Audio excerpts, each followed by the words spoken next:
Final de semana foi de serviços gratuitos oferecidos à comunidade brasileira em Malden, Massachusetts. Em Miami, começou um prestigiado festival de cinema brasileiro. Em Nova York, Brasil se destaca em evento de moda com foco na reciclagem. Na Pensilvânia, buscas pelo brasileiro foragido completam 12 dias e Danilo é flagrado com aparência diferente. E na imigração, Biden quer uma nova e polêmica regra para a fronteira, enquanto a Califórnia aumenta o número de agentes para controlar a crise.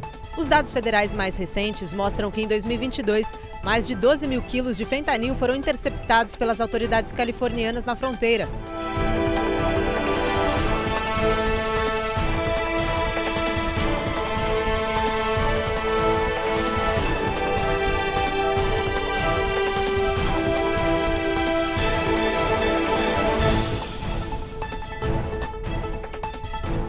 Olá, boa noite. Muito boa noite.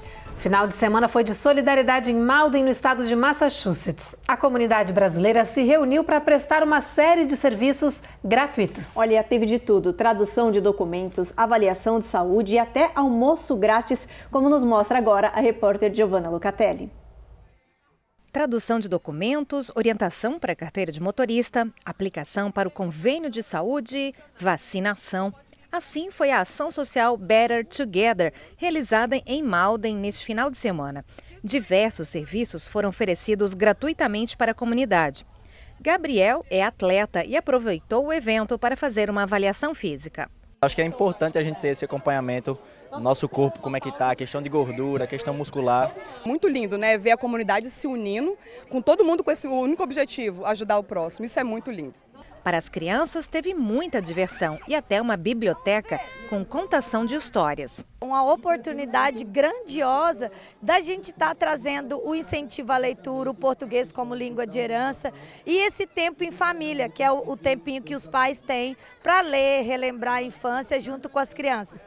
Hélio veio com a família toda, aproveitando o sábado de lazer e também os serviços gratuitos. Eu vim fazer o agendamento, a tradução dos documentos e agendamento para a carteira, né? Que a gente aqui precisa de mais. Além dos serviços gratuitos, um dos principais focos do evento é a conscientização sobre a insegurança alimentar.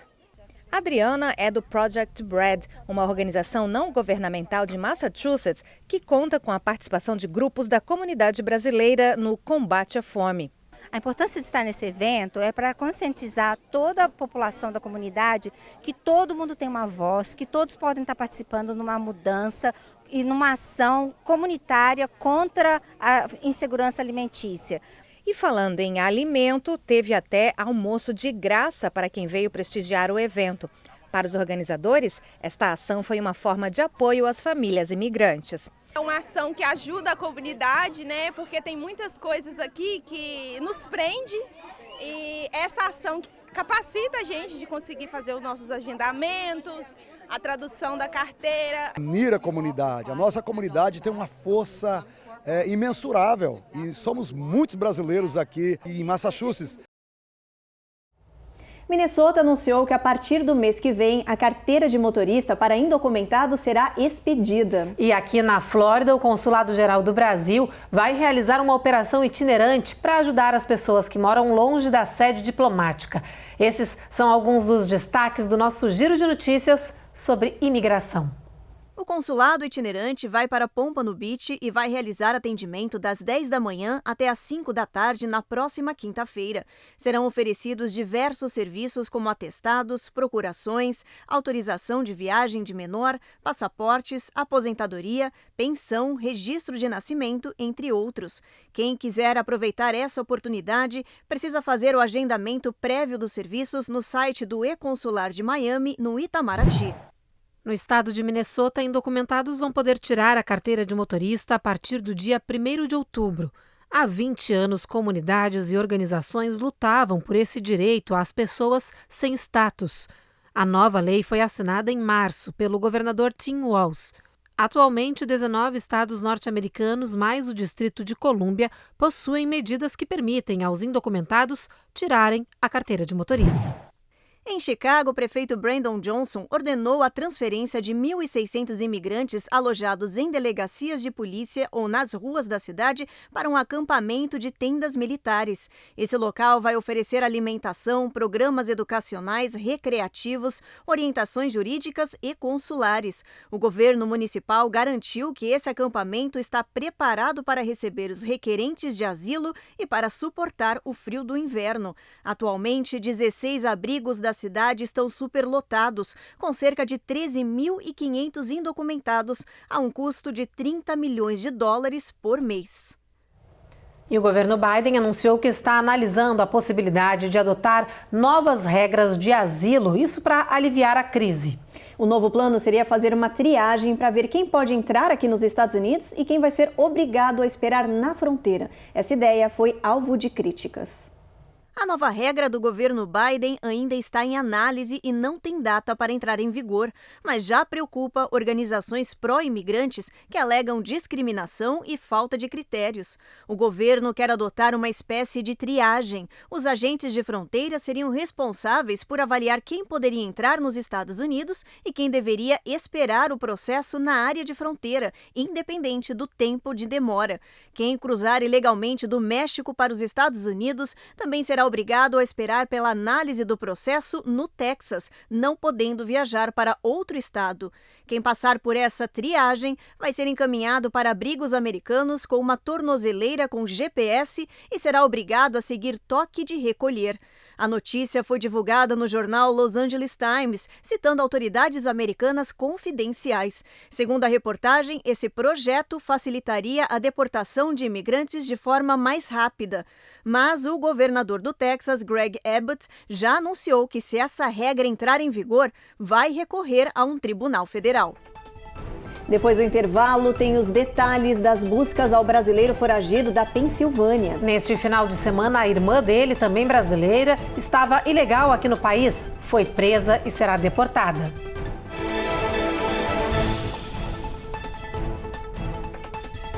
Américas no ar. Oferecimento Rejuve Chef. Melhore agora sua qualidade de vida.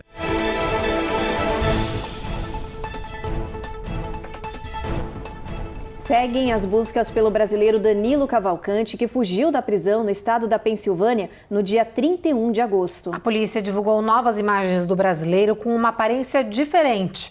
Ele foi flagrado por câmeras de segurança de uma casa e o xerife do condado de Chester andou revelando novas informações sobre as buscas. Olha, no final de semana, Danilo passou o perímetro da barreira policial, roubou uma van, mudou de aparência e tentou entrar em contato com conhecidos. Já são 12 dias de buscas acompanhadas de perto pelo brasileiro Franco, que dividiu uma casa com Danilo Cavalcante por 4 meses. Em uma entrevista em inglês, Franco diz que Danilo sempre foi tímido e quieto e que isso tudo o surpreende. Esse vídeo mostra Danilo chegando à casa dos dois um dia antes de assassinar a namorada em 2021. Franco diz que está ajudando a polícia o máximo que pode com informações para tentar encontrar o fugitivo. Danilo foi condenado à prisão perpétua no mês passado e, dias depois, fugiu da prisão escalando as paredes e escapando pelo telhado. Desde então, uma força-tarefa tenta encontrar o brasileiro. Os moradores seguem em choque. Pontos turísticos, escolas e comércios já foram até fechados por causa das buscas. Este morador diz que, como Danilo conseguiu ultrapassar o perímetro de bloqueio da polícia, agora pode estar em qualquer lugar do estado, o que torna o trabalho dos policiais ainda mais difícil. No final de semana, Danilo roubou esta van e com ela furou o bloqueio policial e seguiu rumo ao norte do condado de Chester. Ele foi flagrado por câmeras de vigilância a cerca de 40 quilômetros do perímetro de buscas da polícia, com uma aparência diferente, barba feita e roupas limpas, o que indica, segundo a polícia, que ele pode estar recebendo ajuda. As autoridades reforçaram em uma coletiva de imprensa que em algum momento Danilo vai cometer um erro e será encontrado. No final de semana, a irmã do fugitivo, a brasileira Helene Cavalcante, que estava ilegal aqui no país, foi presa pelo ICE e será deportada. A polícia da Pensilvânia não revelou se ela foi presa por ajudar Danilo na fuga. Nos últimos dias, o brasileiro tentou entrar em contato com 2 ex-colegas de trabalho. A Califórnia anunciou que está reforçando a fronteira lá com o México para impedir a entrada dos opioides, principalmente do fentanil. O estado é um dos que lideram o ranking do consumo de drogas aqui no país. O aumento será de 50% no efetivo da Guarda Nacional. A Eloaura Zen mostra pra gente que nos últimos 4 anos, as mortes relacionadas a fentanil no estado aumentaram mais de 120%. Se é guerra, a resposta é guarda. A partir de quinta-feira desta semana, a Califórnia vai dobrar a segurança na fronteira com o México para tentar virar o jogo na guerra contra as drogas. O anúncio foi feito pelo governador do estado, que passa a deslocar 60 homens da Guarda Nacional para ajudar os agentes de fronteiras em raio-x e inspeções secundárias nos veículos que cruzam a linha entre os 2 países. As autoridades acreditam que 65% dos narcóticos disponíveis nos Estados Unidos tenham chegado até aqui pela fronteira com a Califórnia e destacam que a maior preocupação é com o fentanil, um poderoso sintético até 100 vezes mais potente que a morfina. Em ação parecida, tempos atrás, o governo local disse que o alocamento de mais guardas na fronteira levou a um aumento de 594% na apreensão da substância e espera repetir o sucesso da estratégia. O desafio dos Estados Unidos em controlar a entrada de fentanil, ou dos insumos para a produção de fentanil, via fronteira com o México, é um desafio enorme e o aumento nessa fiscalização é muito bem-vinda. No entanto, é importante destacar que o aumento na fiscalização de portos e aeroportos, de fronteiras, para evitar ou para diminuir a circulação dessa substância nos Estados Unidos é uma medida que ela pouco terá efeito na circulação da droga no país. Isso porque a gente está falando, de uma substância que é muito diferente da sua fabricação, a dinâmica de produção é muito diferente da produção da heroína e da própria cocaína, que são substâncias que os Estados Unidos estão acostumados a lidar, estão acostumados a entender essa dinâmica de produção. O fentanil desafia justamente porque pouca quantidade de insumo para a produção da droga é o suficiente para você fazer uma produção massiva que abastece o país e a demanda por essa droga no país. Os dados federais mais recentes mostram que em 2022, mais de 12 mil quilos de fentanil foram interceptados pelas autoridades californianas na fronteira. Tudo isso graças a um programa antinarcótico que recebe 26 milhões de dólares do governo federal e 15 milhões de dólares do governo estadual. Especialistas acreditam que a injeção de dinheiro e de agentes são medidas positivas, mas não podem ser isoladas. Outras medidas devem ser feitas associadas a essa de intensificação nas fronteiras, como, por exemplo, uma distribuição maior de acesso ao Narcan, que é para diminuir, no caso de overdose, uma pessoa administrar a substância, você ter possibilidade de tratamento para as pessoas que estão em dependência e tratamentos que sejam gratuitos, e isso nos Estados Unidos é um grande desafio por conta do modelo de saúde que o país tem. Uma campanha massiva de comunicação responsável, inclusive na comunidade médica, entendendo que a grande crise que nós estamos vivendo nos Estados Unidos dos opioides nasce com a prescrição de opioides, quer dizer, com os médicos prescrevendo esses opioides e essas pessoas, portanto, depois do seu uso terapêutico, não ser capaz de controlar a dependência, quer dizer, então muitas medidas devem ser feitas de forma articulada. Bom, depois do intervalo, a gente mostra os detalhes de um evento brasileiro em New York que destacou a reciclagem e a moda. E a gente fala dos brasileiros campeões que levaram títulos neste final de semana aqui no país no tênis, surf e fisiculturismo.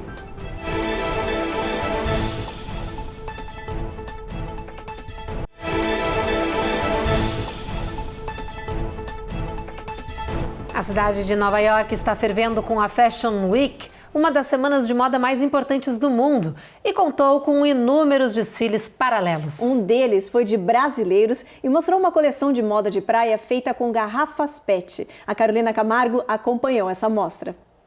Na contagem regressiva para o desfile, as modelos já ensaiavam os passos na calçada em West Village, um bairro que exala a moda. Dentro da casa, expectativa e animação. Mais de 100 convidados se acomodavam para ver o desfile brasileiro de beachwear sustentável da empresária Maria Laura Litério, em parceria com o multiartista Gominho. Nossos maiôs estampados são todos feitos de garrafa PET reciclada. Eu acho que esse é o caminho da moda. A gente precisa ser sustentável para poder salvar o planeta.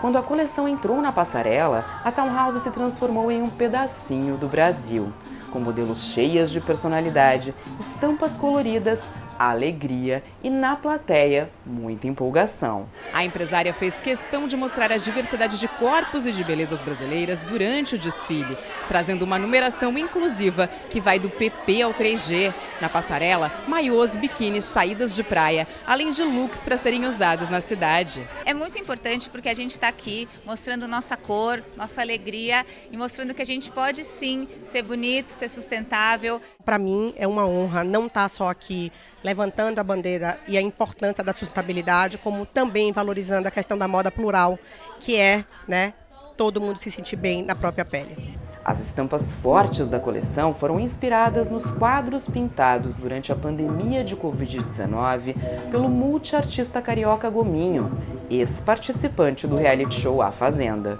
Eu tô pura felicidade de ver minhas pinturas que eu fiz num momento tão íntimo, num momento tão difícil e tão íntimo, mas que eu botei pra fora todas essas cores e virar isso, assim, invadir Nova York, invadir o mundo. Só alegria. O desfile terminou bem ao estilo brasileiro. Não faltaram música e animação, com Gominho apresentando a recém-lançada canção Frenesi. Foi um evento lindo, trazendo o Brasil da forma que a gente conhece. Um Brasil feliz, um Brasil encantador e inspirador. Eu achei que as cores representam o Brasil, a alegria que é de ser brasileiro. A música que eles cantam, eu acho que você vê a roupa e você assimila. Isso é muito legal, tudo muito harmonioso.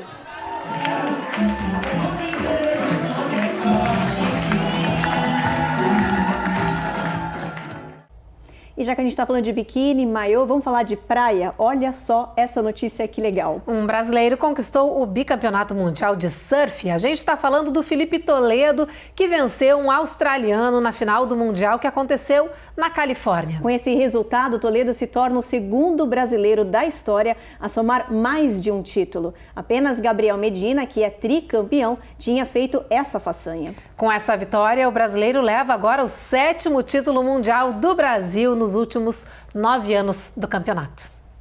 E no US Open, que rolou em Nova York, o brasileiro João Fonseca conquistou o título de campeão da categoria juvenil. Pois é, olha, na final aí que durou quase 2 horas, o tenista derrotou um norte-americano. Olha só o vídeo desse momento. O João dedicou a taça à família e à sua equipe. Com a vitória, ele se tornou o 3º brasileiro a conquistar o título juvenil do Grand Slam. O carioca de 17 anos disse que agora, com essa primeira colocação no US Open, ele encerra a carreira juvenil para ir com tudo para o profissional. João disse nas redes sociais que a vida de um atleta de tênis é de muitas renúncias, mas que tudo valeu a pena, apesar de ele ainda não conseguir acreditar nesse título.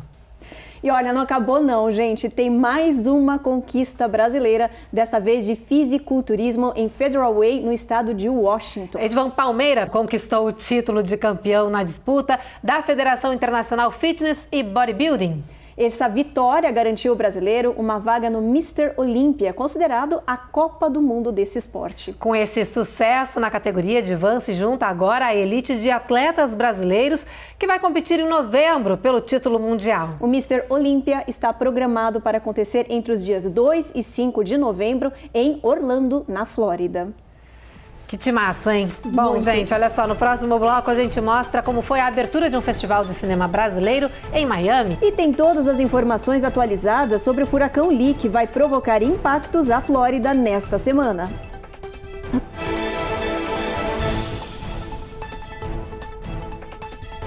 Américas no ar. Oferecimento Rejuve Chef. Melhore agora sua qualidade de vida.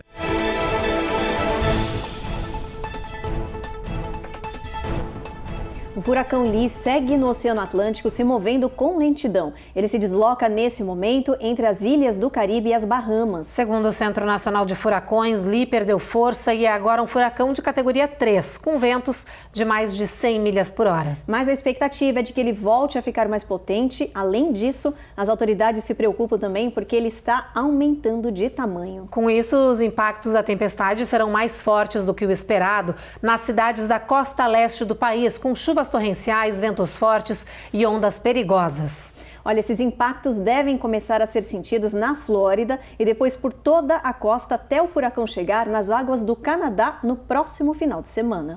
Bom, vamos dar uma olhada então no nosso mapa, ver se a gente já pode ter uma ideia dos impactos dessa tempestade na costa leste do país. Olha só, amanhã a previsão é de chuva em Boston, Nova York também, com o sol aparecendo entre nuvens, e tem previsão de tempestade em Washington, Charlotte e Atlanta, onde a máxima pode chegar a 88. Na Flórida também trovoadas previstas em Jacksonville e em Miami, nessa região da costa leste, um tempo um pouco mais estável na parte de Tampa. Em Houston, o sol aparece entre nuvens com máxima de 97. 97 também em San Antônio, sol entre nuvens, mínima de 76 nessa área. El Paso, tempestade, aí chuva ao longo do dia, com o sol aparecendo em alguns momentos, mínima de 67, máxima de 87. Albuquerque, o sol nem aparece, gente, máxima de 70 nessa região. Phoenix, chuva com sol ao longo do dia, vai ter máxima de 99, mínima de 75. Las Vegas, tempo encoberto, sol tímido, mínima de 75. E São Francisco, a gente vê aí o tempo encoberto, sol entre nuvens, mínima de 58, máxima de 70. E olha, para quem gosta de filmes, essa notícia é sensacional. Começou no final de semana o maior e mais importante festival de cinema brasileiro em Miami, aqui na Flórida. Essa exibição vai durar a semana toda e serão 60 filmes, todos inéditos lá no Brasil.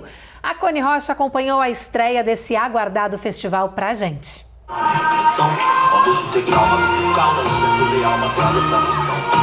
A estreia do Infinito Brazilian Film Festival foi sucesso de público. O cantor e rapper Emicida abriu o festival no Miami Band Shell, em Miami Beach. No dia seguinte do show, começaram as mostras dos filmes brasileiros. Com grande prazer eu estou aqui mais uma vez, porque eu venho em todos. Desde que eu vim morar aqui, há mais ou menos 14, 15 temporadas, chega a setembro, a gente já fica doido para setembro chegar por causa desse festival. Esse festival é um tremendo plus para a cultura de Miami e principalmente para a cultura brasileira. A estreia do Infinito Brazilian Film Festival não poderia ter sido melhor. A sessão do filme Elise Tom, Só Tinha de Ser Com Você, esgotou em poucas horas. Muitos brasileiros estiveram por aqui e esperavam ansiosos para ver o filme sobre esses dois ícones da música popular brasileira. Esse filme de hoje é um filme muito especial, cara. Elise Tom, esse disco foi um dos discos na época de melhor gravação de som, de sonoridade. E foi difícil de gravar, mas veio ver o filme para saber por quê. Eu não vi o filme ainda, mas eu conheço a história toda desse disco. Sabe assim, esse filme é maravilhoso. E só Infinito mesmo para proporcionar isso para mim, que sou músico aqui longe, para ver essa coisa boa. A gente sempre vem, a gente acha que a gente faz parte também, porque a gente está sempre junto, prestigiando e sempre aplaudindo essas três meninas e toda essa equipe, né, que bota isso em pé há 27 anos. O Festival de Cinema Brasileiro vai exibir, ao longo desta semana, mais de 60 filmes e documentários, todos inéditos no Brasil. São filmes diversos, de várias regiões do Brasil, então nós temos comédia, amanhã vai ter Troco, com a Nani People, temos drama, temos Fogaréu, com um filme muito diferente, uma fantasia do interior do Brasil, do Centro-Oeste, uma moça em busca das suas raízes. Nós temos o Pérola, do Murilo Benício, que é um filme saudosista, que ele faz uma homenagem à mãe de uma peça de Mauro Razzi. Então, a gente tem uma seleção diversa, onde a gente aborda vários temas de diversas regiões do Brasil. E encerramos com esse filme Claudinho Bochecha, que é um filme World Premiere. Não foi nem lançado no Brasil, a gente vai lançar no mundo inteiro, no Brasil 21 de setembro somente. Então, você vê que tem coisas que primeiro vamos ver aqui. No próximo sábado, dia 16 de setembro, será a entrega do prêmio Lente de Cristal para os melhores filmes. Estou muito feliz com o sucesso do festival. Nós tivemos hoje Sold Out, Elise Tom, um filme que conta a história do álbum ícone da Bossa Nova, né, da música brasileira. Então, assim, muito feliz. Eu espero que a gente também possa trazer mais públicos outros dias. E estamos com um filme também lindo de encerramento, Claudinho e Bochecha, que é a história também desses dois jovens, né, músicos, que a gente vai encerrar o festival com música. Abrimos com música e vamos encerrar com música, porque eu acho que cinema e música completa, né, o que a gente tem de melhor na cultura brasileira. As mostras também podem ser vistas online em todo o território americano e ficam acessíveis até 30 de setembro na plataforma inff.online. Que demais essa reportagem da Cone. Com certeza, como em todas as outras edições, esse festival vai ser sucesso durante toda a semana, né, Ruth? Com certeza, fica aí a dica. Então se programa e vai assistir, porque tem filmes ótimos, inéditos, como a matéria já disse. Isso aí, gente. Então é com essa notícia, essa dica para vocês ao longo dessa semana no sul da Flórida, que a gente encerra o Jornal Américas no Ar de hoje. A gente espera vocês novamente amanhã, 7h30 da noite. Você fica agora com mais um capítulo da 8ª temporada da série Reis. Boa noite. Uma boa noite para vocês.